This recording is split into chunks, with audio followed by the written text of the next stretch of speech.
chance extraordinaire d'avoir avec nous Daniel. Oui, toujours fidèle, toujours fidèle. Emmanuel. Bonjour Gérard. Eddy. Et Christian. Vous avez remarqué que les deux sont présents. Le grand voyageur, Christian, s'est un petit peu stabilisé. Et puis Eddy, il a dit, bon, la semaine prochaine, j'ai un créneau, je ferai un gros effort, mais je serai avec toi. Sinon, tout va bien? Vous n'avez rien de particulier à me dire? J'annonce le sommaire, si vous voulez bien. Oui, bien sûr. Alors, on va commencer par qui va traiter un vote pour expulser les migrants du Royaume-Uni vers le Rwanda. Qui c'est qui fait ça? Ah, c'est moi. C'est Christian. Je fais ça. Et puis ensuite la musique, comme d'habitude. Et là, on va parler aujourd'hui De de la ravissante, prodigieuse Hollande. Talentueuse. Talentueuse, voilà. Alors, on voit qu'Eddy parlera de la pénurie d'eau. Je sais qu'il a des choses très vilaines à dire à ses amis politiques. Il va nous parler également de médiamétrie, médiaton, enfin de chiffres pour de l'audience des médias. L'audience des médias. Alors, comme on dit facilement, avec facilité, ça ne sera pas piqué des verres. Emmanuel va nous parler du cyclotron en Martinique, parce qu'il marche. Ce cyclotron mythique, et il est là, il fonctionne. Ouais. De l'Europe, justement une interview intéressante de Max Orville et de députés, anciens ministres. Et Daniel va nous parler des sargasses qui envahissent toute la Caraïbe, parce qu'on a l'air de regarder la plaque du diamant, la côte Caraïbe, mais c'est pire ailleurs, elle va vous l'expliquer. Et puis du couvre-feu de notre ami Harry Durimel, du 22 avril au 22 mai à Pointe-à-Pitre, et aussi aux Abîmes. Jingle pour aérer et rafraîchir l'atmosphère.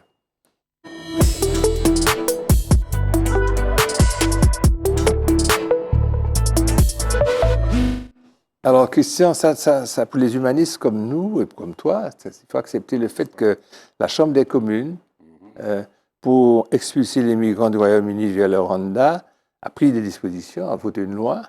Mais a priori, je me dis, mais au fait, est-ce que vous savez, tu vas peut-être nous expliquer, pourquoi tous ces gens qui veulent aller en Angleterre? Je te laisse traiter le sujet, et cet aspect, en 2 mots, à la fin, je vais traiter. Pourquoi l'Angleterre? Je commence un petit peu par resituer un petit peu le Rwanda, qui est en Afrique centrale. Le Rwanda est entouré par le Burundi, la République démocratique du Congo. Et vous savez que ces jours-ci, à l'actualité, le président de la République du Congo est en France. Hein. Et la Tanzanie, le Rwanda n'a pas accès à la mer. Hein, le Rwanda, compte tenu du fait qu'il est entouré de beaucoup de pays, il y a beaucoup de frontières. Et vous savez que des frontières, en général, génèrent des problèmes. Donc, c'est là qu'on va envoyer les émigrés. Le Rwanda, c'est 26 000 km², c'est 14 millions d'habitants. La capitale s'appelle Kigali. Le président, c'est Paul Kagame. Le Rwanda, c'est une ancienne colonie belge dans laquelle on parle 4 langues. Le Kindi Rwanda, l'anglais, le français et le Swahili. Voilà. C'est le pays aussi des Hutus et des Tutsis. Vous avez entendu parler de toutes les problématiques. Les Hutus ont été soutenus par la France. Et en 10 ans, il y a 20 000 Tutsis qui sont barrés du Rwanda. Mais pire, qui ont été assassinés, pardonnez-moi. Il y a 300 000. 1 million. 300 000 ont fui le pays. Les chiffres sont de partout, vous connaissez. Oui, voilà. Bon, effectivement, on parle de 300 à 400, 500, mais enfin, un nombre considérable, il faut le reconnaître. Donc, alors, c'est vrai que les grandes puissances, notamment l'Angleterre, ont passé des conventions avec un certain nombre de pays, et on va voir qu'il n'y a pas que l'Angleterre, passé des conventions avec le Rwanda pour dire les 49 000 émigrés que nous recevons, si on pouvait les envoyer au Rwanda, ce serait la meilleure chose. Alors, a priori, ça, c'est interpellant. Mais c'est vrai que des pays comme le Rwanda peuvent accepter, parce qu'en dessous de ça, il y a du fric. Voilà. En clair, c'est 144 millions qui sont concernés de livres sterling pour que les Rwandais... Ils n'ont pas l'euro. Voilà, acceptent alors. Comme je le disais, il y avait 49 000 personnes qui étaient concernées en 2022, 29 000 en 2023. Et c'est vrai que la première chambre, la Chambre des communes, a validé ce que l'autre chambre, la Cour suprême, n'a pas encore validé. Voilà. Donc on est dans une situation d'interrogation, surtout qu'il y a des mobilisations de beaucoup d'humanistes pour dire qu'il faut arrêter ça. Parce que ce qui est aussi interpellant, c'est que quand ces gens-là arrivent au Rwanda, dans quelles conditions ces gens-là vivent? Tu nous as décrit le pays. Voilà. On a compris. Les lois de l'Angleterre et les dispositions humanitaires européennes ne s'appliquent pas au Rwanda. Donc, ça devient presque un crime que sous des questions de fric, on envoie des gens dans des pays qui n'ont pas les capacités de les accueillir sur le plan sanitaire, etc., et sur d'autres plans. Parce qu'on sait, par exemple, que le Rwanda, les LGBT, ce qu'on appelle les LGBT, ne sont pas admis au Rwanda. Alors, imaginons que vous soyez LGBT, que vous soyez parmi les gens qu'on envoie, donc comment faire? Donc, les organismes humanitaires, comme je le disais, s'interrogent sur cette situation et se demandent comment arrêter ce flux migratoire qui se développe au Rwanda. Et alors, il y a d'autres exemples dans le monde, je le disais, l'Italie aussi qui a passé des conventions avec l'Albanie, l'Australie qui a passé des conventions avec la Papouasie-Nouvelle-Guinée, pour le même principe d'envoyer des gens. Donc, concrètement, c'est une manière de se débarrasser, n'est-ce pas, de tous ces immigrés qui arrivent en canot dans des conditions très difficiles. Alors, le Haut-Commissariat des Nations Unies dit que les demandeurs d'asile ne devraient pas être échangés comme des marchandises. Voyez, et le Royaume-Uni se dégage de ses responsabilités de plus en plus. Il y a des dispositions qui considèrent qu'on est en contradiction avec la Convention de Genève de 1951. Voilà. Et l'ONU affirme que ce dispositif est complètement illégal. Mais en tout cas, le problème, il est posé de cette question de, voilà, je t'envoie des gens que je ne veux pas et je te donne du fric. L'Angleterre considère qu'elle contribue au développement économique du Rwanda. Que c'est vertueux. Et peut-être que les Rwandais aussi, voilà, estiment la même Alors, chose. pourquoi tant de gens veulent émigrer en Angleterre? D'abord, parce qu'il semblerait qu'il y a des opportunités d'emploi et puis des salaires substantiels. Un système, et c'est vrai, pour ceux qui sont d'un niveau plus élevé, je parle du niveau social, un système éducatif de renommée mondiale. Quand tu as fait Harvard, Cambridge, Oxford, c'est sûr, tu as accès. Et d'ailleurs, vous avez vu qu'il y a beaucoup de ministres de l'outre-mer british, de Commonwealth, parce qu'ils ont eu accès, notamment le Premier ministre, ils ont eu accès à une éducation de haut niveau et qui sont en plus bons. Un système de santé universel, ça s'appelle le NHS, qui offre des soins gratuits ou bien des soins à faible coût à tous. C'est un système universel. Une société multiculturelle. En Angleterre, très tôt, souvenez-vous, quand on allait à Piccadilly, c'était pas Piccadilly, enfin, Soho, on voyait. C'est là la première fois que j'ai vu un homme tenir par la main un homme dans la rue. J'ai eu un choc émotionnel, mais ça remonte à 2 siècles en arrière.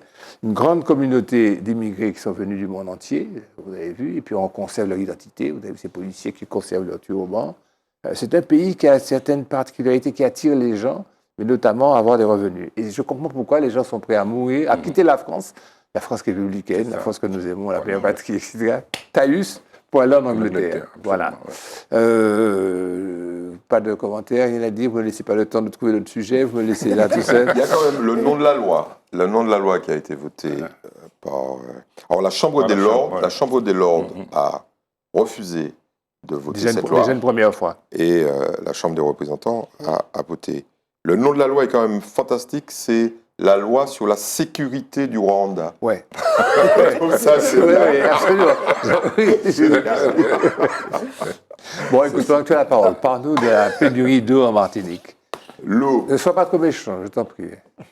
Non, je pense qu'il Tu seras réaliste. je vais être objectif. Je vais dire les chiffres. Les gens n'ont pas d'eau au robinet. C'est ça l'essentiel. Alors, la réalité, c'est qu'ils n'ont pas d'eau au robinet tout le temps. Toute l'année. Alors, on se dit, mais non, c'est uniquement pendant la période de sécheresse. Pas du tout. Pas du tout. Le réseau ne fonctionne pas de manière régulière à certains endroits. Pas partout.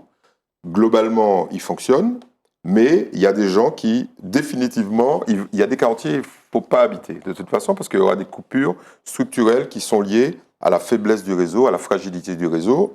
Je ne vais pas citer les quartiers pour que les gens n'émigrent pas et aillent au Rwanda. Hein. Mais c'est d'abord ça qu'il faut dire. Le réseau n'est pas performant en dehors des périodes de sécheresse. Il n'est pas performant dans certains quartiers de manière structurelle toute l'année. Alors, et surtout, je vais quand même le dire, surtout dans le centre. C'est ça la réalité. Bon. Maintenant, parlons de ce qui ne va pas en période de sécheresse. Quand on fait l'analyse des relations entre les différents acteurs, alors des acteurs de l'eau, il y en a aujourd'hui 17. On se dit, c'est pas possible. On comprend que Serge Letchimy veuille mettre un peu d'ordre dans tout ça, parce que c'est la coexistence souvent malsaine de ces acteurs qui créent les perturbations. C'est pas la sécheresse. Mais à quel niveau, 17? Alors, il y en a 17. Prenons, il y a déjà 3 acteurs majeurs qui sont les EPCI. Ah oui, d'accord, je comprends. Ah oui, un acteur. Oui, c'est un acteur, oui, avec C'est tous les gens qui peuvent appuyer d'accord. sur un bouton pour Ok. faire qu'il y ait de l'eau ou pas. Ok. Ok. Bon, donc la multiplicité des intervenants, des acteurs, moi ce que j'appelle les acteurs, et leurs relations ambiguës ou conflictuelles, puisque ça va jusqu'au procès. Illustrons. Le fermier, la régie de la CACEM, c'est Odyssey. Le fermier de l'espace sud et de Cap-Nord, c'est la SME. SME. La Odyssey a attaqué la SME à travers un procès qu'ils ont fini par gagner parce que la SME, ils demandent à ce que l'usine que gère la SME sur la rivière Blanche, qui est à Saint-Joseph, leur soit donnée parce que la SME utilisait cette usine pour Lamentin et Saint-Joseph, entre autres. Et depuis, Lamentin-Saint-Joseph a été donné à Odyssey. Je vais arrêter de citer des exemples comme ça, je vais vous donner les grandes idées. C'est la guerre, ok? Et c'est là qu'apparaît la notion de cynisme absolu. C'est la guerre, pour des raisons... Sans jeu de mots, la guerre. Sans jeu de mots.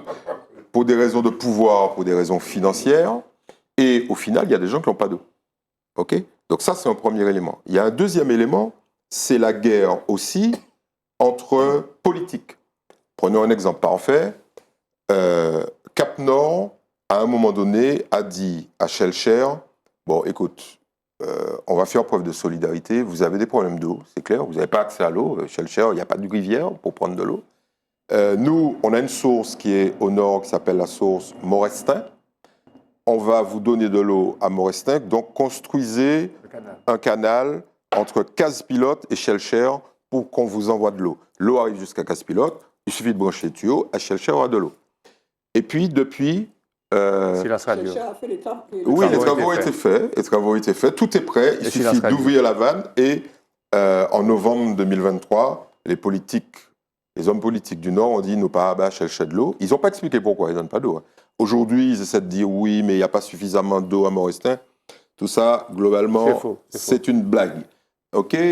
Autre guerre entre les gens de Cap-Nord et d'Espace Sud vis-à-vis de la CACEM. Cette fois-là, pour un partage de la rivière Blanche.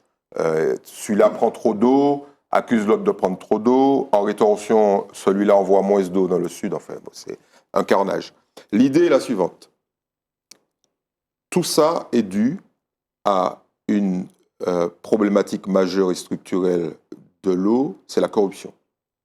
C'est ça, le cœur du sujet, c'est ça. Alors, peut-être que vous allez me dire que c'est répétitif, robotatif, tout ce que vous voulez, mais il y a un certain nombre d'analyses qui ont été faites sur l'usage des sommes. Alors, il y a notre ami Yann Monplaisir qui, dans un sursaut d'objectivité, dit « Mais attendez, il y a un truc que je ne comprends pas. Il y avait un organisme dans le Sud, un syndicat qui s'appelait le SIXM, qui a explosé en plein vol, avec 75 millions de dettes, qui a été réabsorbé par l'Espace Sud. Mais cet organisme avait autorisé son fermier, donc la SME, à mettre sur la facture d'eau des sommes prélevées chez les consommateurs pour alimenter une espèce de fonds pour réparer les tuyaux, etc. Une espèce de cagnotte. Et Yann Monplaisir, c'est pas moi qui le dis, ça c'est pour le procès en diffamation que j'aurai peut-être. Yann Monplaisir dit très clairement, je veux savoir ce qu'est devenu cette cagnotte de 15 millions d'euros. Bon, la problématique est très simple. On a des sommes colossales en jeu et un certain nombre d'intervenants considèrent que ces sommes ne doivent pas servir au bien public, mais aller dans leur poche. C'est ça la réalité. Yvon Paquette, président du conseil d'administration d'Odyssey, la régie communautaire de l'eau et de l'assainissement, nous dit qu'il y a, en tant que ressource, plus d'1 milliard de mètres cubes. Il y a 2,5 milliards de Plus de mètres mètres cubes d'eau cubes. qui tombent sur la Martinique. Ouais. Donc 90% sont des eaux de surface et que notre consommation annuelle tourne autour de 50 millions. 1,5 milliard et 50 millions de mètres cubes. Donc il y a assez d'eau. Et donc ce que tu dis, rapproché de ce qu'il dit, fait que, pour ce qu'on pourrait faire une révolution, qu'en pensez-vous? La révolution de l'eau.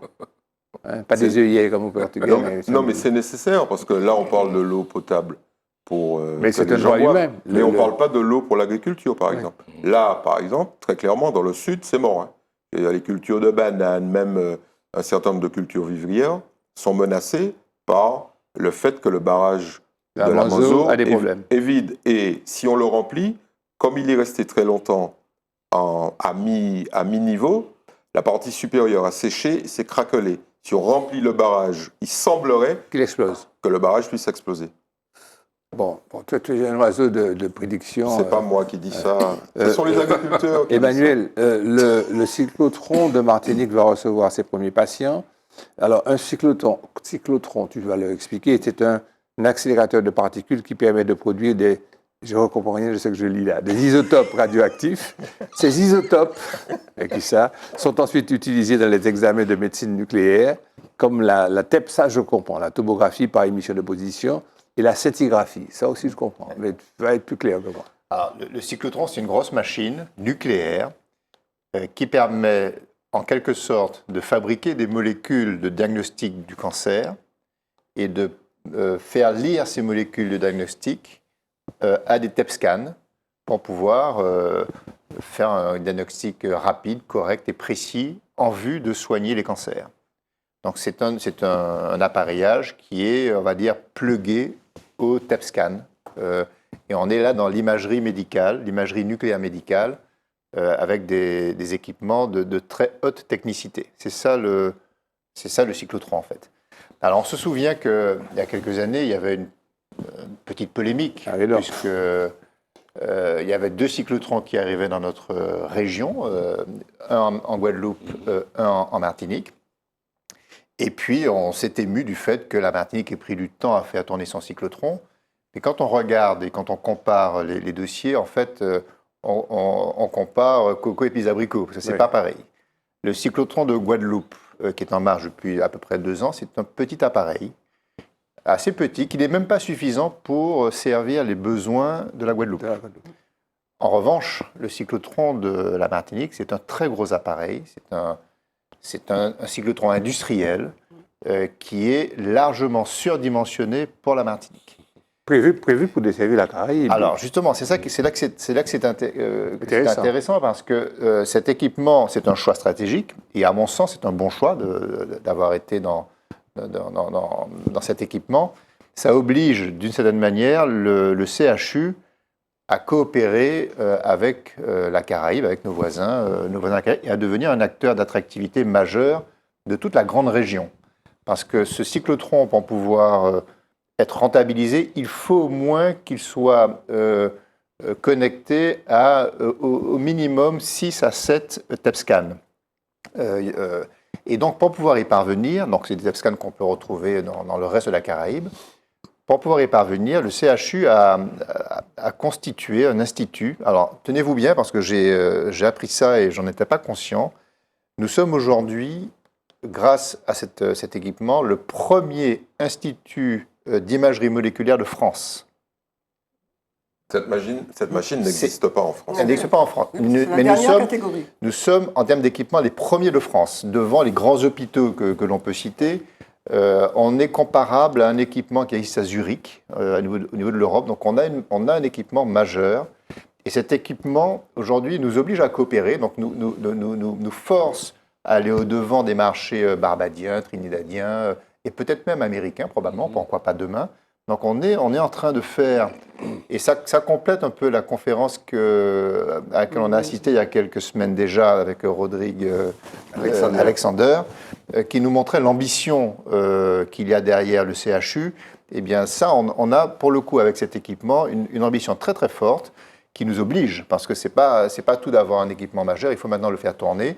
Derrière ce cyclotron, qui n'est pas du tout comparable à celui de la Guadeloupe, encore une fois, Il a 50 personnes qui sont à la manœuvre, donc c'est une véritable entreprise d'exploitation et qui a des performances hors du commun. Donc voilà ce qu'on peut dire sur cette affaire. C'est un investissement majeur, massif, qui nous ouvre sur le monde. Nous allons même servir des patients guadeloupéens grâce à ce cyclotron. Et bien évidemment, et puis c'est un équipement essentiel pour pouvoir permettre aux Martiniquais et aux Caribéens d'avoir des diagnostics beaucoup plus précis, plus rapides que ce qu'ils avaient avant.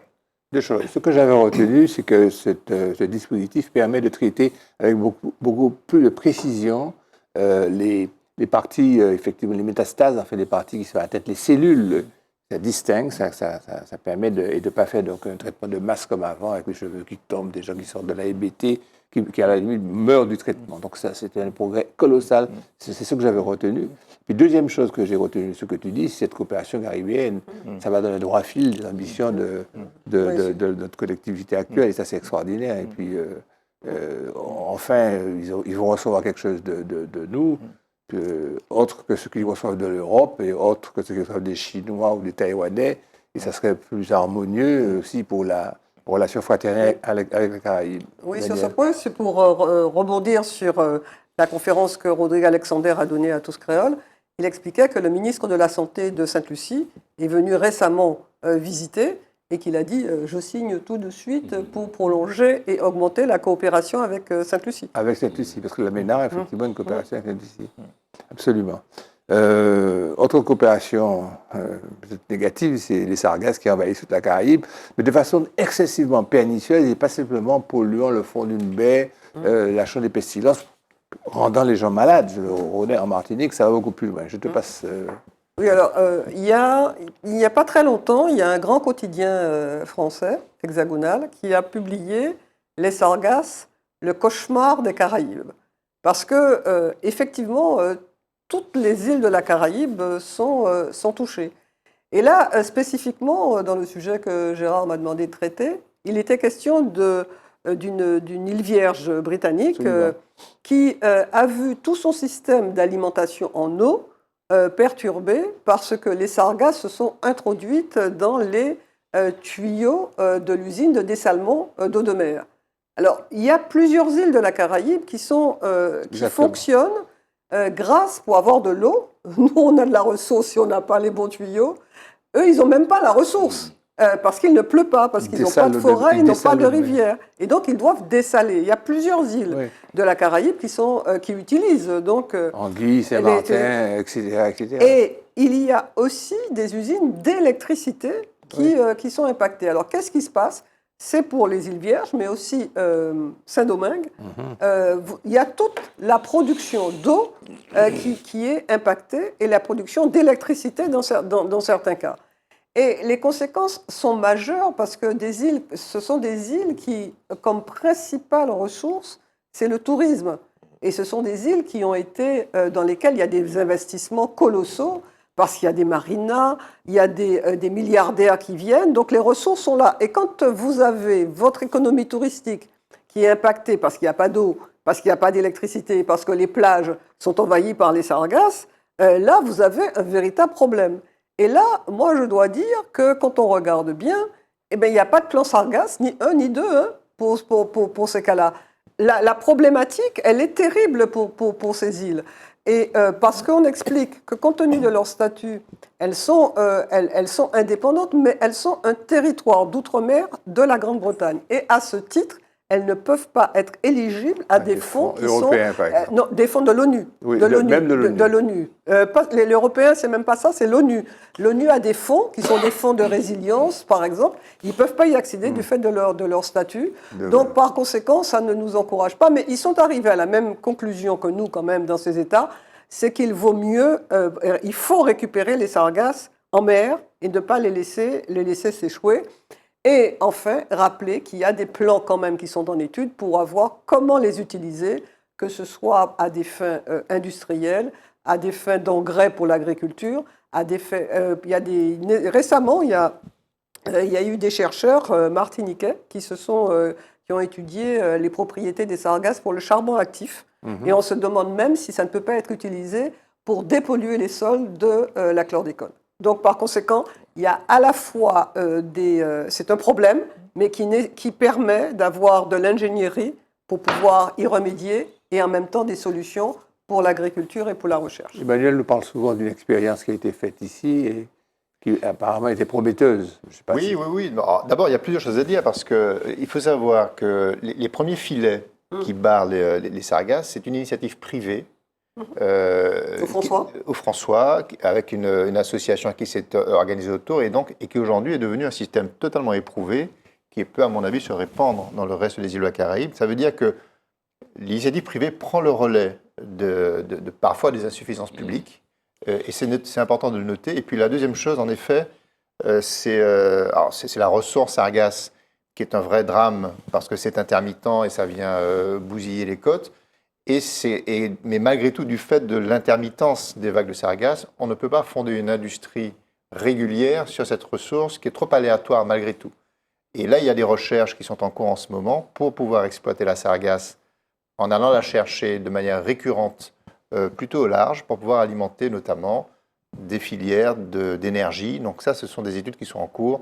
Et nous avons ici en Martinique des savoir-faire qui sont très pointus en la matière. Il faudrait peut-être aussi à la source, à l'origine, aller voir un petit peu ce qui se passe sur les côtes brésiliennes avec la pollution des fleuves, avec le mercure et autres, la création effectivement, et d'autres pesticides. Il y a une étude qui vient de sortir, parce qu'effectivement c'était aussi bien du côté brésilien que du côté africain sur l'azote, etc., créé par les pesticides, mais en expliquant que le réchauffement climatique était la cause plus importante que la pollution. Et on prétend même que les brumes du Sahara viennent alimenter les nappes pendant leur parcours dans l'Atlantique. Toute sorte d'hypothèses. Il nous faut une ingénierie, comment on dit ça? Ingénierie, voilà. Locale, consciente des valeurs européennes. Emmanuel, tu développes ça.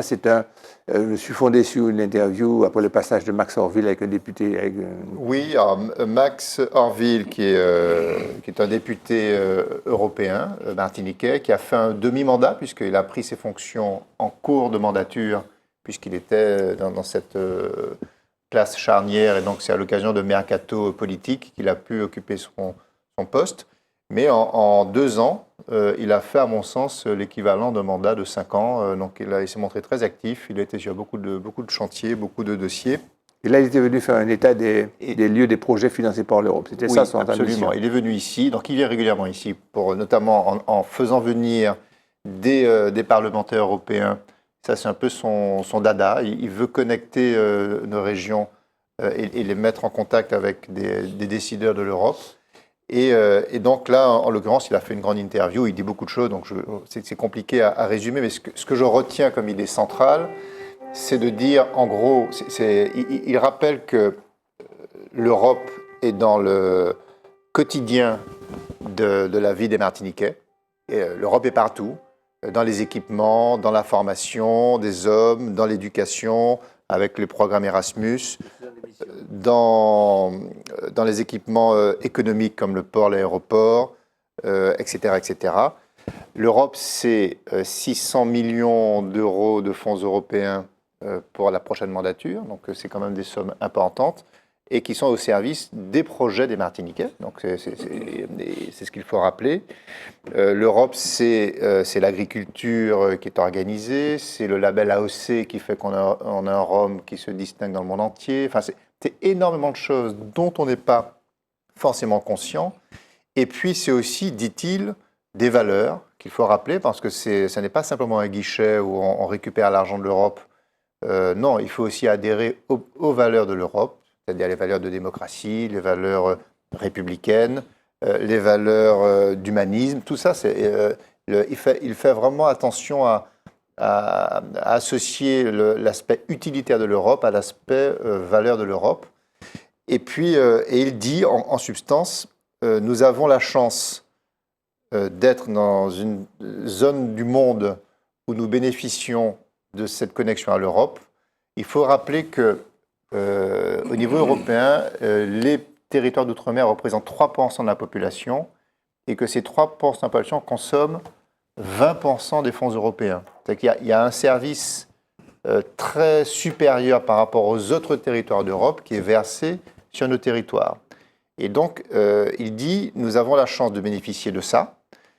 Il regrette que la culture européenne ne soit pas au rendez-vous de ce que nous recevons. Il dit, il faut que nos élus changent de logiciel, plutôt que d'avoir une attitude un peu distante, même un peu méprisante parfois. Ils disent, non, vous devez changer complètement votre manière de voir les choses et de devenir des champions de l'Europe, des engagés de l'Europe, parce que votre devoir, c'est d'optimiser, de tout faire pour que ce bénéfice soit profitable aux populations.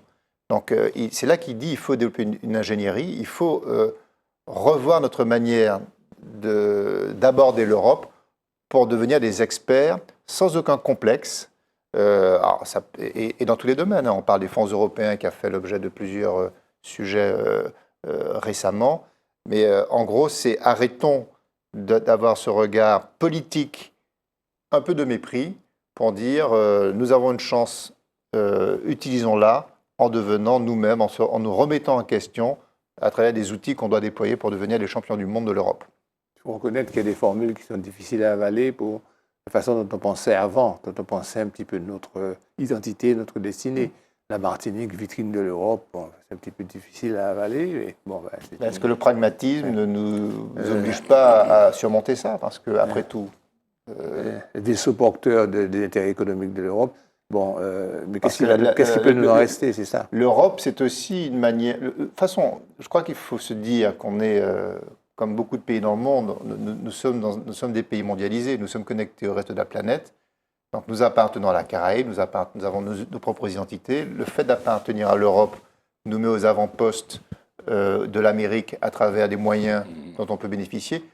À un moment donné, il faut être pragmatique et puis se dire de quoi je bénéficie, sur quoi je peux m'appuyer pour devenir plus conquérant, plus fort et pour mieux servir à ma propre identité. Oui, ça fait de débat. Est-ce que c'est plus honteux que de quémander des subsides et des fonds du budget français que d'avoir des moyens pour se développer grâce à l'Europe? Enfin, c'est un problème, c'est une équation philosophique. Eddy? Il y a juste un parallèle qu'on peut faire avec le tourisme.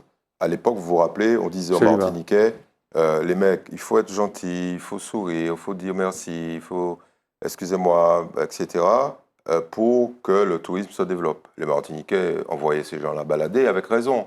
Maintenant, aujourd'hui, les décisions politiques qui ont été prises de dire, OK, il faut que le Martiniquais puisse percevoir les bénéfices directs du tourisme, notamment à travers les aides pour créer des meublés de tourisme, etc.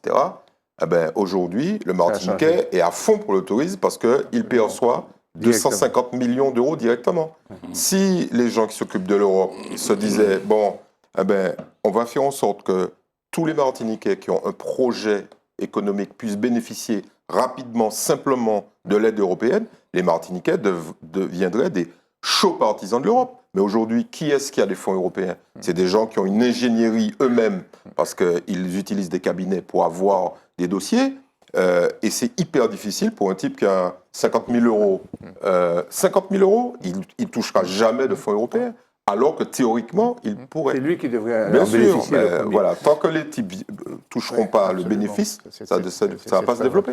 Et le cyclotron dont on parlait tout à l'heure, il n'y aurait pas eu l'Europe qu'on n'aurait pas eu de cyclotron. Hein. Voilà un exemple très concret. J'avais lu en quelque part que Max Orville disait, ou peut-être même c'était Derieux, qu'il ne veut pas se substituer à la collectivité, mais que néanmoins, il mettait à la disposition des instances locales, des équipes, l'ingénierie européenne pour accélérer ces dossiers et avoir accès aux dossiers de l'Europe. Il y a une autre info qu'il faut absolument donner, c'est qu'au-delà des 3 fonds classiques, là, FEDER, FSE, FEADER, qui sont ce qu'on appelle les fonds structurels, il y a plus de 800 fonds européens qui sont accessibles à travers ce qu'on appelle des appels à manifestation d'intérêt, des projets. Et il y a des centaines de milliards d'euros. Ces centaines de milliards d'euros.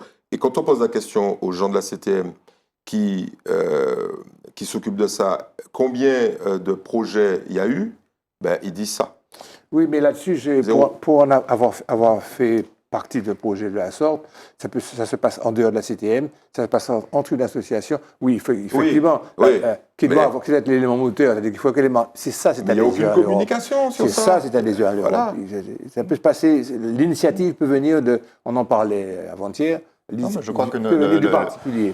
Mais nos élus ont un rôle à jouer aussi pour s'affranchir de toute idéologie et pour y aller franchement. Il faut se saisir de ces opportunités sans aucun complexe et sans aucune arrière-pensée idéologique. D'ailleurs, Madère. Papa, allez-y, ça. Il vaut mieux pas. On va pas lancer Christian revient. Bon, je sais pas sur ça. Quel chiffre d'audience pour la télévision aux Antilles en ce début d'année? Sur quel échantillon ça se base? Qu'est-ce que ça montre? Qu'est-ce que ça exprime?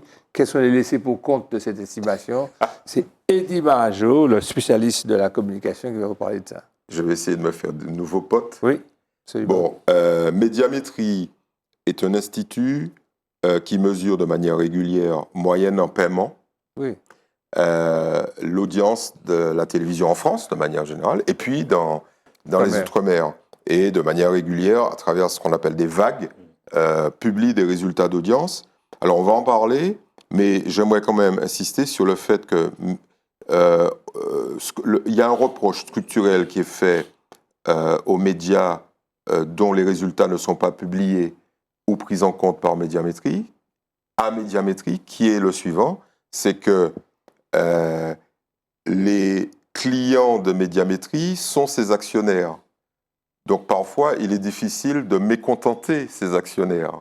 Et parfois, il est peut-être tentant d'annoncer des chiffres un peu, on va dire, qui plaisent aux actionnaires. Conflit d'intérêt. Conflit d'intérêt. Théoriquement, un organisme qui mesure l'audience des télévisions devrait être indépendant de ces télévisions. Bon, et ça, Médiamétrie a du mal à réfuter cet argument massif. Bon, alors nous, OpenSoft, on est indépendant des médias et je vais vous donner quelques chiffres malgré tout, en préambule comme ça, comme Médiamétrie communique partout.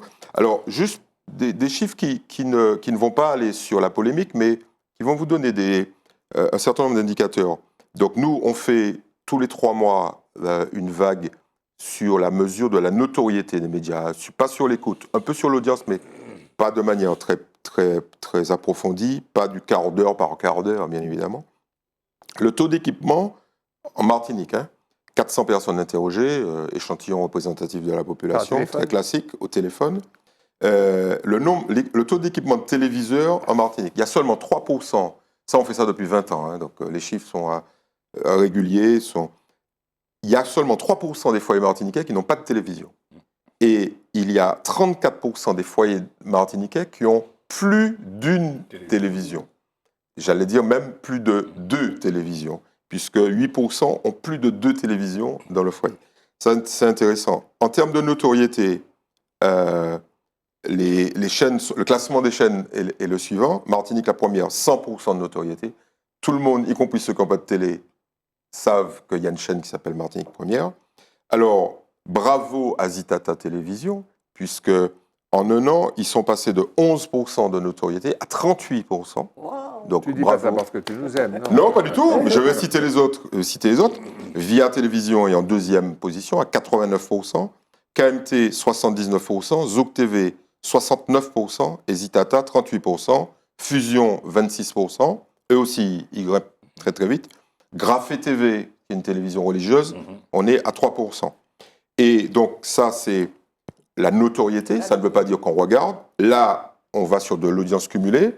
L'audience cumulée, c'est est-ce que au cours de la semaine, vous avez regardé cette chaîne au moins une fois. Via arrive en tête avec 73%, Martinique la première, collée 71%, KMT 31%, Zouk 21%, Zitata 11%. Alors, ils étaient à 6% il y a un an, mais signalons qu'ils n'ont pas la TNT. Ils ont un problème de TNT. Donc, s'ils avaient la TNT, je pense qu'ils seraient plus hauts. Fusion 5% et Grafé TV 2%. Bon, j'en ai profité pour vous parler de ces chiffres-là, parce que le reproche qui est fait à Médiamétrie, c'est évidemment de ne pas communiquer sur les chaînes qui ne payent pas. Bon. Alors, ce qui est intéressant, c'est que les chiffres de Médiamétrie, malgré tout, indique que la consommation de la télévision est extraordinaire dans les territoires d'outre-mer. Il y a des gens qui disent « Oh, mais bon, les gens ne regardent plus la télé, on regarde la télé sur leur écran. » Bidon. Bidon. On est à un taux de consommation de 75%. C'est dingue. C'est-à-dire, dans une semaine, 75% de la population a regardé la télévision au moins une fois. Alors nous, on rajoute un chiffre qui est impressionnant, c'est sur les journaux télévisés, d'ATV et les deux télés, ATV et Martinique la Première. 79% des gens que nous interrogeons disent regarder au moins l'un des deux. Et 40% regardent les deux en même temps, avec leur truc. Ils passent d'une télé à l'autre, comme ça. Non. Donc, en clair, je vais m'en tenir là. Je suis désolé, on va faire peut-être en plusieurs épisodes. Ce qu'il faut retenir, c'est que si vous avez quelque chose à dire d'intéressant, il vaut mieux passer à la télé. Tu ne dis rien des télévisions hexagonales? Oui, alors, le recours à la télévision hexagonale est de plus en plus fréquent. Et en Guadeloupe, par exemple, alors nous, les Guadeloupéens sont réputés être plus nationalistes, autonomistes que nous. Par contre, ils passent leur temps à regarder TF1, France 2, etc. Tandis que nous, on est beaucoup plus intéressés par nos télévisions locales. C'est une révélation de Médiamétrie. C'est pas moi qui le dis, c'est Médiamétrie. Alors si vous avez des protestations, vous vous adressez à Médiamétrie. Si j'ai bien compris, 50% de la population perçoit, a accès à la télévision par la TNT, c'est-à-dire la chaîne publique et non payante. Ça, c'est c'est un service public, il faut quand même le rappeler. Vive la République française, parce que dans beaucoup de pays, accéder à la télévision, c'est avoir de l'argent. C'est ça qui est terrible, quoi. On n'a pas ce réflexe-là. Nous, on peut avoir accès à la télévision. À une dizaine de chaînes. À une dizaine de chaînes. Dans les chaînes locales. Et bientôt beaucoup plus, de manière gratuite. Oui, alors je voudrais expliquer, sans aller dans les détails, parce que je ne peux pas, aux téléspectateurs que si Zitata n'a pas accès à la TNT, c'est pour des raisons techniques, mais que cette question sera résolue très bientôt. Dans moins de quelques semaines. J'espère bien. Voilà. Oui. Non, commentaire. Ben, écoutez, jingle et puis on passe à la musique. Merci, monsieur Marage.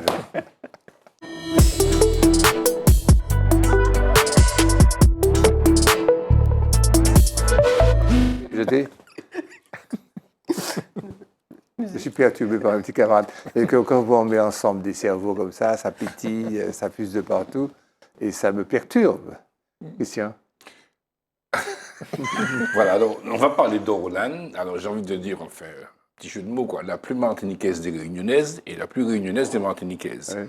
Bon, Orlan, tout à l'heure on parlait des rapports qu'on peut avoir avec les pays. C'est un lien entre la Réunion et nous. Ouais. Je pense que c'est très important. Alors Orlan, moi je l'ai connu, j'ai un souvenir que nous étions au Midem aux États-Unis une fois. Et je l'ai connu avec Éric Virgal, puisque Éric a été, à mon sens, à ma connaissance, le premier qui a accompagné Orlan. Alors, Orlan O'Haro, de la Réunion, on connaît le O'Haro footballeur, et toute la famille O'Haro dans la musique. Et Orlan, elle s'est révélée avec Éric Virgal. Alors, je ne vais pas être très long pour l'instant, je vais vous faire écouter « Voilà pourquoi », un titre, elle a écrit le texte, et Éric a composé la musique. Ok. Pour la poésie. Tu as de la vie, les regards de fièvre que tu poses sur moi, les mots que tu dis en caresse parfois, toutes mes nuits avec toi. Tout ce que tu me donnes, l'amour à l'infini, contre les heures qui passent, les jours qui s'enfuient, pour tes mains un peu qui me font éternel, en tes yeux qui m'emmènent du ciel. Voilà pourquoi c'est pour tout ça que je t'aime, oui. Voilà pourquoi c'est pour tout ça que je t'aime.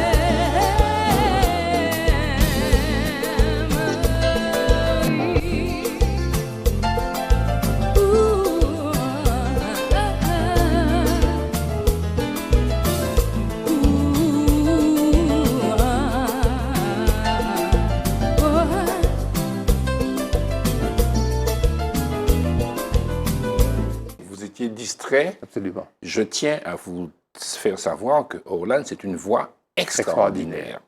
C'est une sensibilité profonde, c'est un talent réel et qu'il faut être plus attentionné quand Orlan chante. Ouais.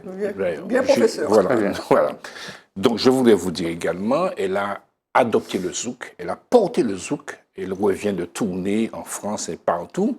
C'est une professionnelle, on va en parler tout à l'heure. Et je vais vous faire écouter un deuxième titre. Elle est accompagnée d'un guitariste ou d'un piano, je ne sais plus, mais en tout cas, c'est dans ces circonstances qu'on perçoit mieux la qualité d'un chant. Quasiment a Donc, voilà, cappella. je vous fais écouter J'ai un secret en piano-chant ou guitare-chant avec Orlan. J'ai un secret, je ne le dis pas.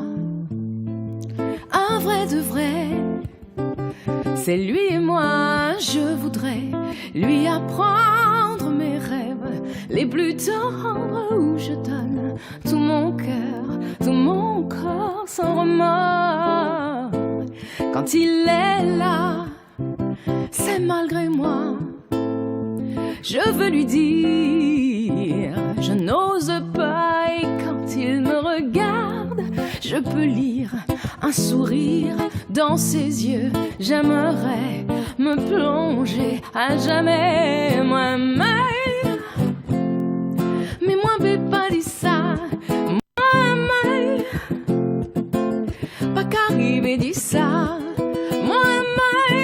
Mon Dieu, comment moi peux faire? Moi-même, oh, c'est mon secret à moi. Je vous remercie pour votre attention.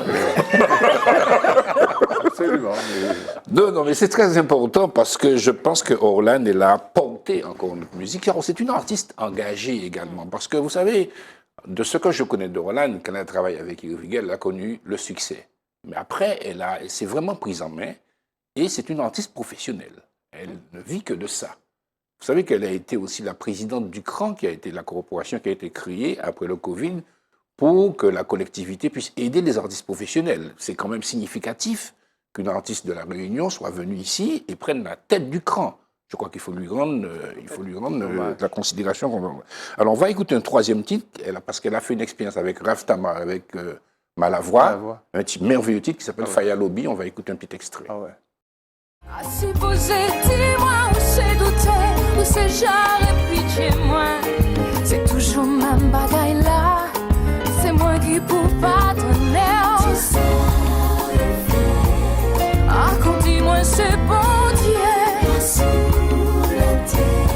où c'est voudrais moi accepter. Ah, quand dis-moi c'est bon Dieu. Ou pas ouais, ou trop mauvais, ou trop mauvais. En vérité. Je dis que c'était une artiste engagée, c'est une artiste engagée, et je sais aussi que cette année, pour la première fois, elle est allée au BIS à Nantes, le Bureau international du spectacle. Hein. Ça, c'est partie des grandes manifestations qu'il y a à Nantes, hein, qu'il y a tous les 2 ans, la Biennale internationale du spectacle. Elle est allée avec Fred Jean-Baptiste et puis quelques membres de son association, et ils ont vu effectivement la dimension qu'il y a dans ces salons, qui sont des éléments importants pour l'affichage des productions musicales de nos territoires. On va écouter un quatrième titre, c'est le titre Nalé qu'elle a également écrit avec Eric Viegas. C'est un beau titre également. Chérie, faut nous enfuir de merveille. Longtemps que nous ici, tant pour nous bâtir.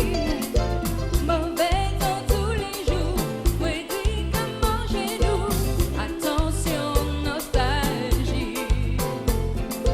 Amène à moi, Saint-Denis, Saint-Pierre, Saint-Marie, Capestel. On vivait la base cette année, les regards, pas de paix avec moi. Malheur, plus fort que ça.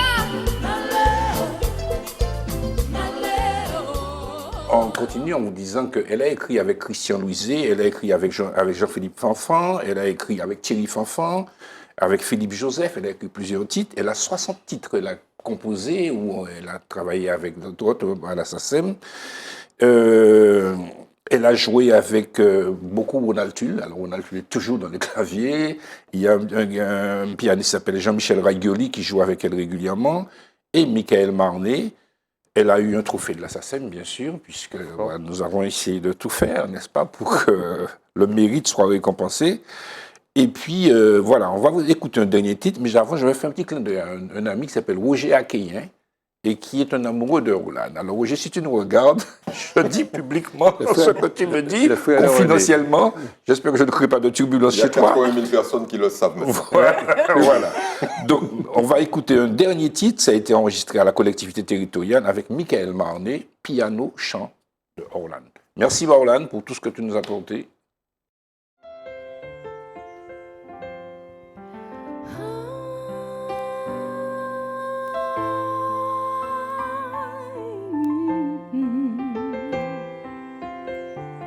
Où ça va? Si vous avez moi, en quai de palais. Si vous gardez moi, en quai de tournado, pour nous pas nous anciens.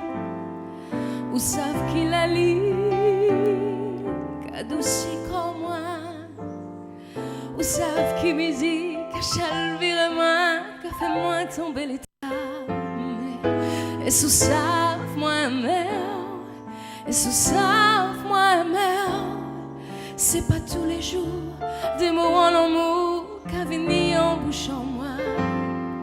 Et sous ça, moi, mère, et sous ça, moi, mère, tant la qu'à passer avant nous aller, venir flopper dans bras moi.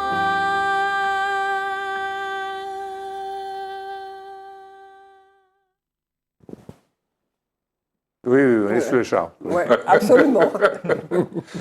Voilà, non, moi j'adore des gens comme ça parce que ce qui est important aussi dans l'itinéraire d'un artiste, c'est son évolution.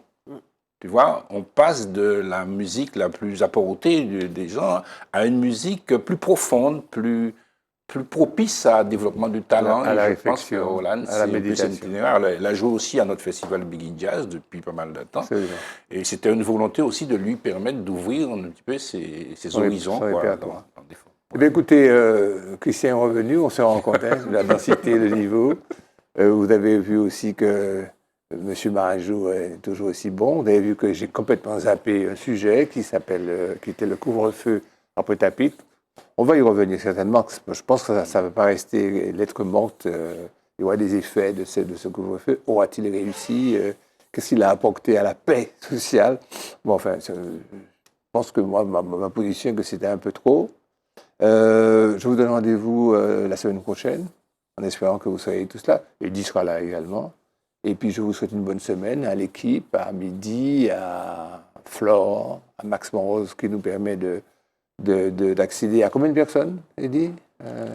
Aujourd'hui, ça représente 160 000 personnes, puisque près de 40% de notoriété. Et aujourd'hui, je pense que 80 000 personnes chaque jour jettent un œil sur cette télé, ce qui est considérable. Alors, pour avoir la vérité, pour avoir les vrais chiffres, vous restez en permanence à l'écoute de Zitata. À la semaine prochaine. Au revoir.